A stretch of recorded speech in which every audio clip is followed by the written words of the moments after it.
Juan Antonio Mora ha venido aquí a 10 Televisión Andújar y a Ser Andújar a presentarnos su nuevo libro, Las ruinas del cielo, que se presenta este jueves, mañana jueves a las 7 de la tarde. Bienvenido, Juan Antonio. Muchas gracias.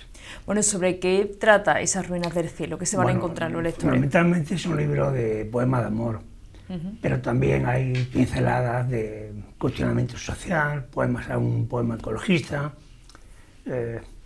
Ya sabe que siempre defino, hay tres tipos de poetas. Los poetas que escriben para sí mismos, los que escriben para los demás y los que escriben para experimentar con el lenguaje.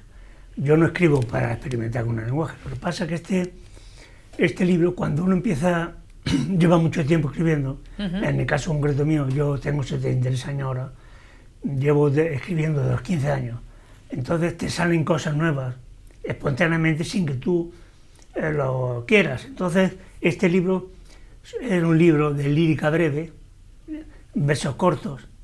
Entonces, la estrofa de un solo verso se llama sentencia, la de dos versos se llama apareado, tres versos terceto, cuatro versos cuarteto, así sucesivamente. Entonces, es un libro que refleja también mi modo de ánimo, porque la poesía que yo escribo tiene que ver mucho con la filosofía, ¿no? Con la verdad. Entonces, también tengo como poeta tres registros. Usted sabe que hay poetas que solamente escriben poemas de amor, otros escriben poesía social. Entonces yo tengo tres registros. Escribo poesía amorosa, poesía de amor, que este libro fundamentalmente lo es. Escribo también poesía política o social, de cuestionamiento de la sociedad capitalista, de versos de impugnación contra la lógica de la sumisión y a favor de la desobediencia. Y también escribo una poesía también espiritual, mística, un poco mística, porque soy andaluz. Y entonces los andaluces tenemos una cierta tendencia a la meditación, a la reflexión y al camino espiritual que puede tener la poesía, porque la poesía también hay tres niveles que yo entiendo como poesía. La poesía como comunicación, donde tú intentas comunicar lo que sientes, una emoción, una pasión, un pensamiento, una idea, un recuerdo del pasado. La poesía como conocimiento, que es una vía de un camino interior, un diálogo interior. Y la tercera, la poesía como revelación. Porque, claro, la poesía tú la escribes, pero no sabes a dónde te va a llevar el poema. Porque el poema tiene que decir cosas, ¿no? Pero no se puede fundamentar en la nada. El origen de un poema no es la nada, sino el origen de un poema es una idea, un pensamiento, una comunicación con el pasado, etc., ¿no? El poema te revela muchas cosas que a veces tú no sabes de ti mismo, ¿no? Un libro siempre, hay libros que se leen y libros que se abrazan, ¿no? Un libro siempre es una atadura al mundo, a la realidad. Y entonces la poesía que yo hago tiene que ver bastante con la filosofía y con la verdad. A lo largo de su carrera literaria, ¿considera que ha tenido diferentes etapas en su carrera o siempre ha seguido la misma línea a la hora de escribir la poesía? Bueno, es una buena pregunta, pero realmente los críticos, eso tienen que responder los críticos literarios. Uno, cuando escribe, no te planteas eso, pero yo creo que cuando amas la poesía y escribes con pasión, con emoción y tal, esa evolución se tiene que dar. Pero, por ejemplo, este libro o el libro anterior, tuve muy buena acogida a la crítica y hablaban muy bien por ejemplo, José Luis Morante escribió en un blog literario que tiene, Puente del Papel, que mi poesía era una poesía reflexiva, despojada, esencial. Y bueno, pues tuve varias críticas también bastante positivas. Pero claro, la evolución es normal, que un poeta evolucione, hombre, sí, normalmente eso debe ser así. Pero yo creo que tengo una etapa ahora realista, porque en función del registro que yo tenga, claro, si es poesía amorosa, si es poesía meditativa, o espiritual, o si es poesía reivindicativa, de cuestionamiento de la sociedad capitalista. Quizá esa poesía realista se está produciendo por lo que está viendo alrededor, por el cambio climático, por el medio ambiente, por la denuncia social. Sí, bueno, siempre ha habido, porque La poesía social surge como contestación a la injusticia. El mundo es injusto, las guerras son injustas, la lucha de clases, la lucha de clases, cuando la fuerza, el capital y el trabajo son antagónicos, la lucha de clases existe, ¿no? Ahí, yo mismo, que digo aquí que soy rojo pensativo, también digo que soy un emigrante del sur, ¿no? Yo nací en Andújar y me tuve que, cuando terminé la carrera y hice la militar, me fui a Madrid a buscarme la vida. Entonces, claro, eso tiene que ser así, ¿no? Lo que pasa es que el contexto social, las circunstancias sociales tiene que hacer yo soy yo y mi circunstancia, porque el poeta está zarandeado por las circunstancias, las cosas que le pasan. Y las circunstancias influyen en su escritura, o sea, el momento histórico, político. Pero entonces, cuando uno tiene una obra, una serie, si tú coges el primer libro hasta el último, pues te das cuenta que hay un determinado poema que algunos son circunstanciales, que depende del momento histórico, porque de alguna forma el poeta se confiesa, hay una parte de terapia, de autocuración, de autodescubrimiento, porque claro, el poema no se escribe solo, el poema hay que escribirlo, ¿entiendes? Entonces tú comienzas el poema y no sabes cómo va a acabar, cómo lo vas a cerrar, ¿entiendes? Entonces, claro, como decía Paul Valéry, los primeros versos te lo dicen los dioses, pero claro, el poema tienes que cerrarlo, pero a lo mejor en el momento de escribir, porque yo normalmente cuando escribo tengo aquí en el oído que las musas me están diciéndolo, bueno, pero a veces te bloquean el poema. Entonces escribes una nota tal y la desarrollas más tarde, bueno, eso depende porque la poesía se basa en la inspiración, ¿no? No es como un trabajo como escribir una novela, tienes que estar, digamos, la musa, es otra liga, no tiene nada que ver con la novela, ¿no? Que es un personaje de perfil, así que la poesía es el momento, es un parto, como un rayo. Normalmente, ¿cuándo escribe o cuándo se siente más inspirado a la hora de escribir? No tengo horas. No tengo horas cuando la inspiración es caprichosa.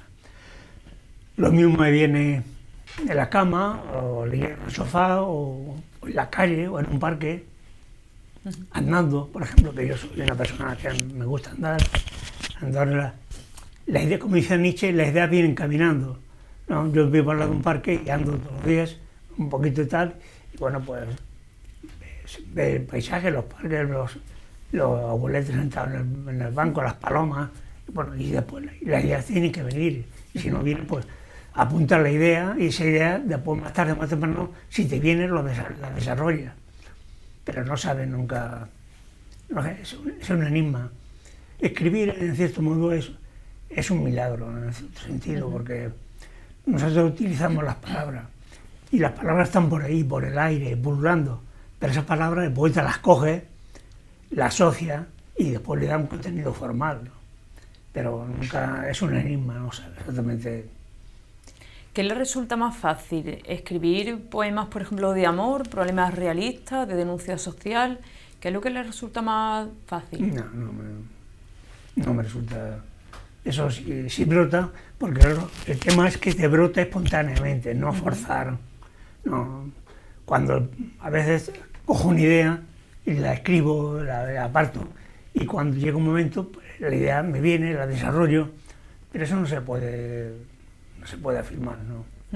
¿Cuáles son sus referentes en el mundo de la poesía actualmente? Pues, una buena pregunta también. Bueno, pues realmente me gusta mucho Jorge Reima, Juan Carlos Mestre, Miguel Hernández, José Hierro, Antonio Crespomací,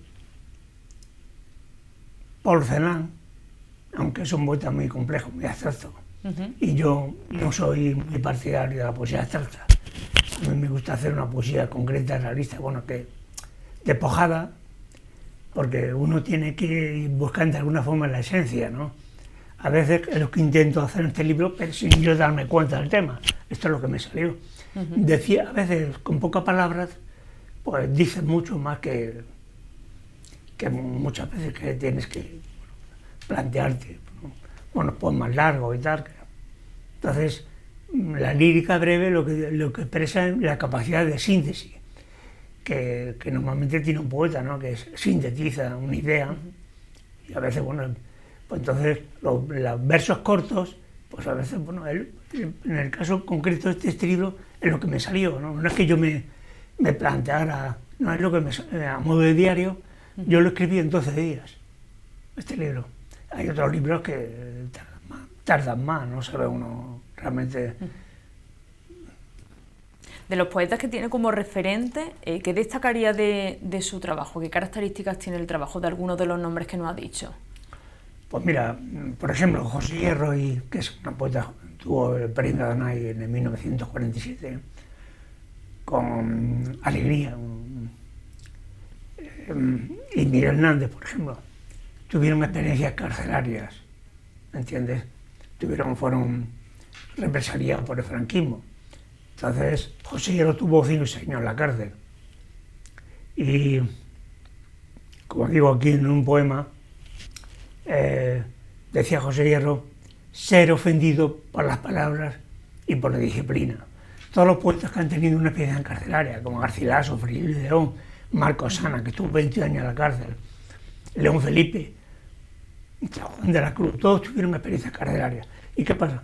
Que la cárcel te condiciona, pero es que sí, los condicionamientos siempre son date cuenta que Marco Arce, por ejemplo, que decía, decime cómo es un árbol.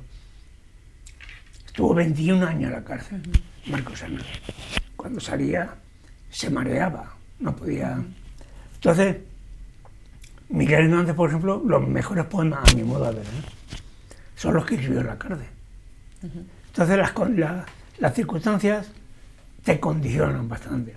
Porque te he dicho antes, el poeta está zarandeado por las cosas que le pasan. El poeta es una persona, un ser humano, pero vivimos como gente. Y, por ejemplo, una guerra civil es un hecho histórico concreto, pero esas personas que tuvieron que pasar a la cárcel, pues lo pasaron mal.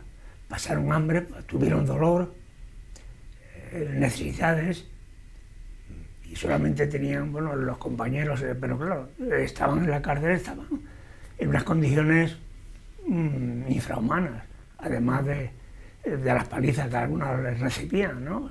Marco Ana, ¿no? Recibió muchas palizas. Miguel Hernández, cuando le detuvieron en Rosal de la Frontera, en Huelva, estuvo detenido 5 días y cada día a las 2 de la mañana lo sacaban para dar una paliza.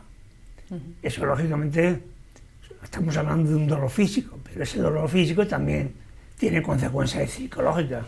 Entonces, la circunstancia es fundamental, pero yo creo que la vida en sí misma, si no vives, si no tienes experiencia, porque eso, yo soy yo y mis circunstancias, claro, son las experiencias. El 80% de la poesía se basa en vivencias, experiencias personales. Por otro lado, mañana jueves a las 7 de la tarde se presenta este libro, pero por otro lado también va a estar acompañado del concejal, de Juan Francisco Cazalilla, y también de Alfredo Ibarra, será quien le acompañe en esta ocasión. Sí. ¿Qué destacaría de los dos presentadores, sobre todo de Alfredo? Bueno, Alfredo Ibarra es mi amigo de hace muchos años, es poeta también, y es columnista, y sabe de literatura. Y el compañero Cazalilla, pues un chico joven majo, muy majo, muy dinámico, y bueno, me parece un buen tío, no puedo decir nada en su contra.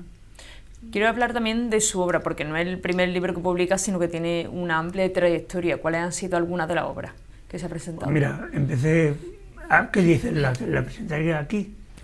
Pues aquí he presentado La silla vacía, he presentado La flores me llaman, he presentado también Nubes y Paseo por el amor y la muerte. Entonces, bueno, pues la mayoría de muchos libros los he presentado aquí, otros en Madrid. Me gusta más presentar aquí los libros en Madrid, aquí en Andújar que en Madrid, porque yo soy de aquí, ¿no? Entonces yo, cuando vengo aquí a Andújar, a mi pueblo, yo tengo una casa donde volver, tengo amigos que me recogen y hay mucha gente que no tiene esa suerte, que no tienen a dónde volver. Yo tengo esa fortuna que bueno, veo a mis amigos de mi juventud, quedo con ellos a charlar, bueno, eso parece que no, pero es muy gratificante. Hay gente que no tiene esa alegría, no tienen pueblo, porque ser de pueblo también es un punto muy importante, ¿no? ¿Qué es lo que más le gusta de Andújar? Cuando viene de Madrid, ¿qué es lo que destacaría de Andújar? Pues mira, te quiero decir que no soy romero, ¿eh? No soy, la Semana Santa sí me gusta, pero no soy romero, no. Es una fiesta pagana que no me gusta, bueno, la he visto muchas veces, pero me gusta más la Semana Santa. Y bueno, me gusta mucho comer aquí en Andújar con mis amigos, en el Parral. Y bueno, pues, hoy por ejemplo voy a comer a Los Pinos. Me gusta mucho comer aquí en Andújar. Por otro lado, ¿por qué se ha decantado por la poesía a la hora de escribir? No sé si en algún momento decidió ese otro género o siempre lo ha tenido claro. Siempre lo he tenido claro. No, eso es una cosa. Ser poeta es una forma de ser, una forma de estar en la vida, en el mundo. Un libro es un vínculo con el mundo y con la realidad. Y yo la poesía que escribo, te repito, tiene que ver mucho con la verdad y con la filosofía. Porque el poeta y el filósofo tienen caminos distintos, pero los dos buscan la verdad. Lo que pasa es que el poeta busca la verdad en un contexto de belleza, pero buscamos la verdad porque el poeta es un indagador, una persona que busca, pero intentamos también buscar la verdad y liberarnos a través de la palabra, buscar la liberación, pero también, bueno, pues un camino de autoconocimiento, de reflexión personal. ¿Qué parte tiene usted de poeta y qué parte tiene de filósofo? Buena pregunta. Bueno, pues yo creo que soy andaluz y todos los andaluces tenemos una cierta tendencia a filosofar sobre el amor, sobre la belleza. Eso es innato, eso es innato.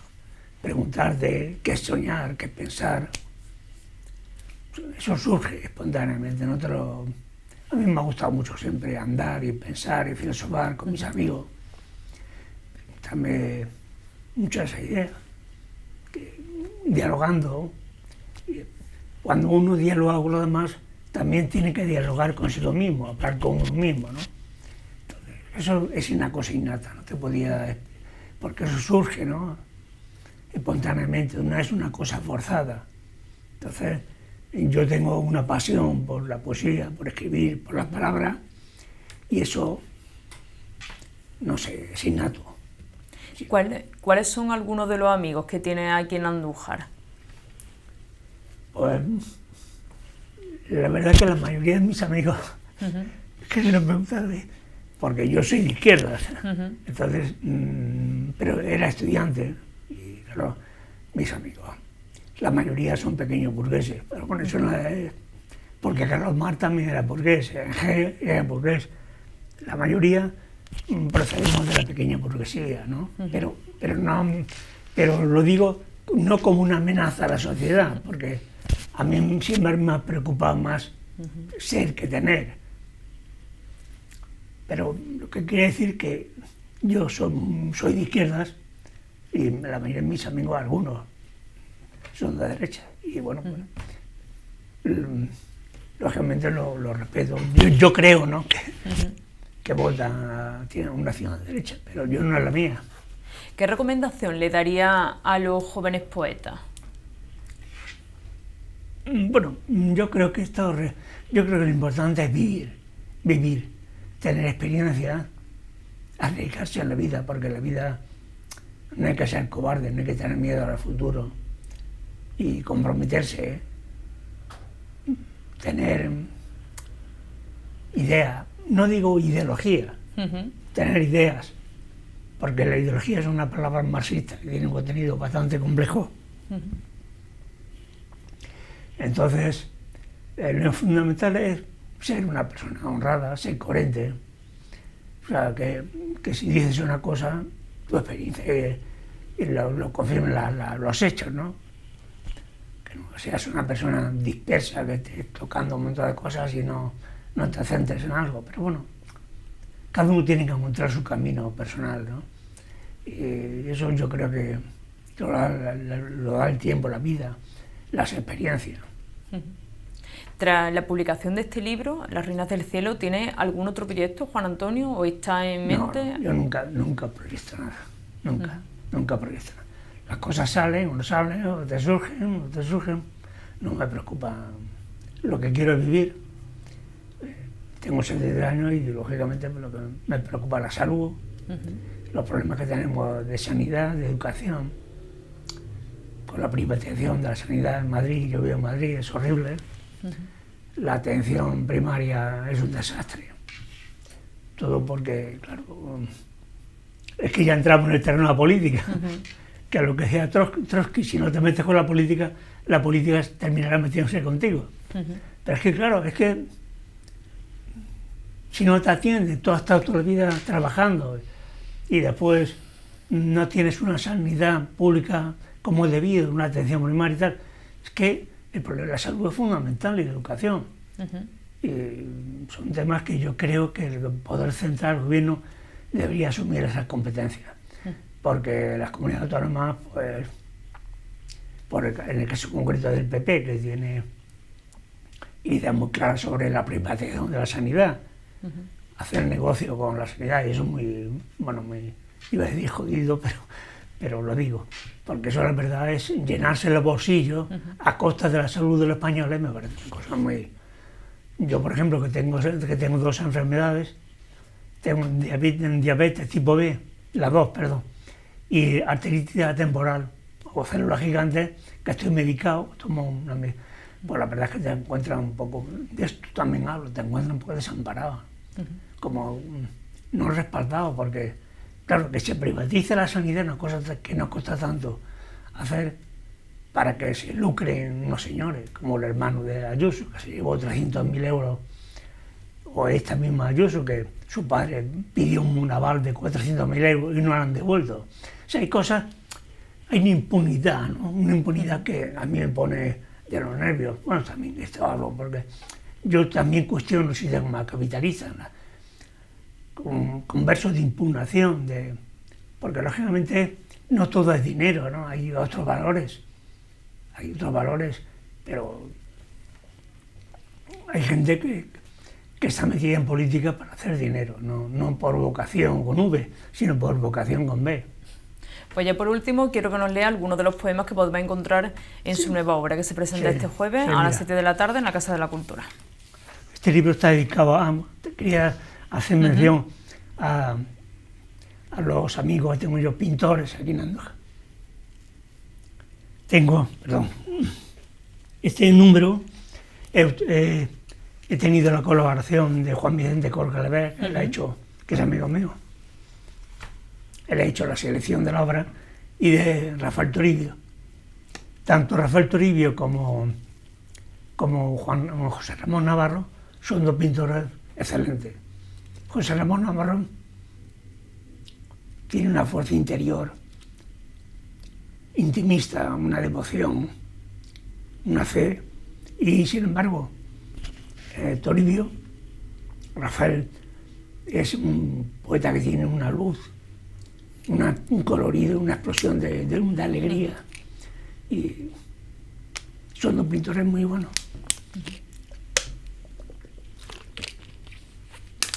Bueno, como te digo,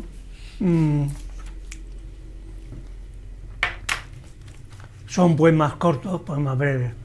Este que voy a leer son poemas que yo he escrito en la pandemia.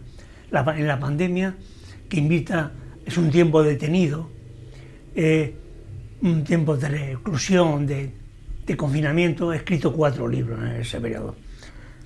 Voy a leer unos pocos para que vea la gente. Este poema tiene una reseña de Rilke, el poeta alemán, que dice: solo la escritura es capaz de hacer algo contra el miedo. El miedo a la muerte rodea mi alma. Las palabras están muertas, las puertas cerradas. Esta ciudad no tiene mar. El mar está en nosotros y en tus lágrimas de llorar. Mientras duermes, miro el cielo y las estrellas se duermen con tu silencio. En la noche tú te desvestías y yo miraba tu desnudez tardía. Y las estrellas crecían de alegría. Son brevísimos. Tu corazón extravío y mi mochila malva en el mar de los delirios.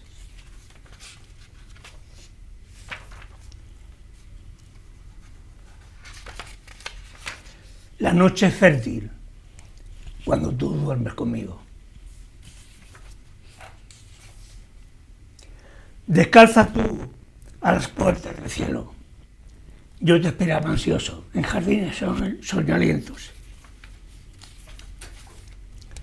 Este poema, que lo dedico en memoria a un poeta malagueño, Francisco Peralta, tiene esa cita que yo te he dicho de José Hierro: ser herido por las palabras y la disciplina.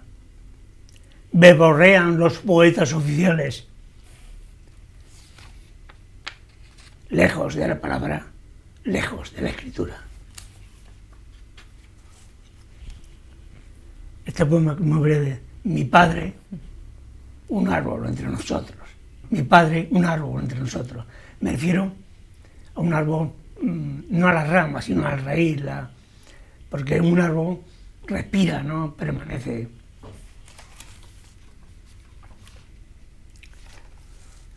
Mi madre, que se llama Manuela, tiene una cabeza llena de flores. Mi madre era rubia y azul, liviana y primavera, siempre ensimismada en su tristeza. Mi madre era agua subterránea de la fuente y yo vivía de ella. Era Violeta. Bueno, este es un poema, recuerdo de París. No conozco París. No conozco el cielo de París. No conozco la lluvia de París. No conozco la Torre Eiffel. No conozco el Parque de Luxemburgo. No conozco el Museo del Louvre. No conozco el Moulin Rouge. No conozco los puentes de París. No conozco el Sena y sus suicidas. No conozco los pájaros de París. No conozco las estrellas de París. No conozco nada de París. No conozco París. Bueno, es sinónimo. Porque después hay poemas que uno escribe, por ejemplo, Camino de casa, me desangro. Eso es una metáfora del dolor. Camino de casa, me desangro. O este poema, que es un poema social, ¿no? O bueno, social, un poema que tiene una cita del poeta Alberto García Teresa, ¿no? Quienes ostentan el poder siempre ejercen con el horizonte de la impunidad sobre sus mejillas. 47 estudiantes desaparecidos en México. Me ponen la piel de gallina. Lecciones de asosiego.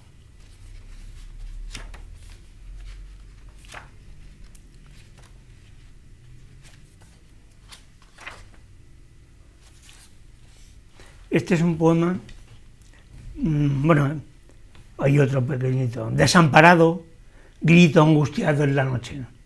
Las piedras lloran conmigo. Y este que veré ahora, que tiene una cita de Alberto García Teresa, que es un poeta joven de Madrid, magnífico, que dice: no nos queda tiempo para la melancolía. Yo vivía en la calle Espino, número 43, teníamos una terraza allí tremenda, y la verdad es que yo en las noches insomnes salía a la terraza en pijama y empezaba a escribir poemas. Bueno, desde mi hogar vislumbraba altos chopos, vigías de la noche, gritos de la infancia. Este poema que te dedico con mi amigo Juan Carlos Calzado es un poema que ha gustado mucho. Es brevísimo. Yo tenía un hueco y por ahí entraste tú. Y este poema, que también tiene una cita de Manuel Reyes Mate, que dice: en el principio era la injusticia, porque tenemos un conocimiento de la justicia a través de la experiencia negativa, lo que más pregunta, de la injusticia. Sabemos lo que es la justicia porque tenemos conocimiento de la injusticia. Si yo fuera un poeta coherente, huiría hacia la soledad, montaña, convento, desierto, o me moriría en tus brazos. Y ya, si quieres, te voy a leer un poema ecologista. Tú que parece que eres ecologista. Bueno, sí, la ecología, el medio ambiente es una, pero hay que darse cuenta que la ecología está también dentro de la lucha de clase. Porque, claro, dice Jorge Reimann, que le dedico el poema, el fin del mundo es mañana. La madre tierra, un planeta vivo, en vía suicida de exterminio y extinción, los científicos vaticinan un futuro desolador para el planeta. Pues nos quedamos con ese mensaje precisamente, ese mensaje de concienciación. Y bueno, quien quiera escuchar alguno de esos poemas se va a poder escuchar este jueves a las 7 de la tarde en la Casa de la Cultura en la presentación de su libro. Pues muchísimas gracias, Juan Antonio Mora, por estar con nosotros. Muchas gracias, gracias a ti, encantado.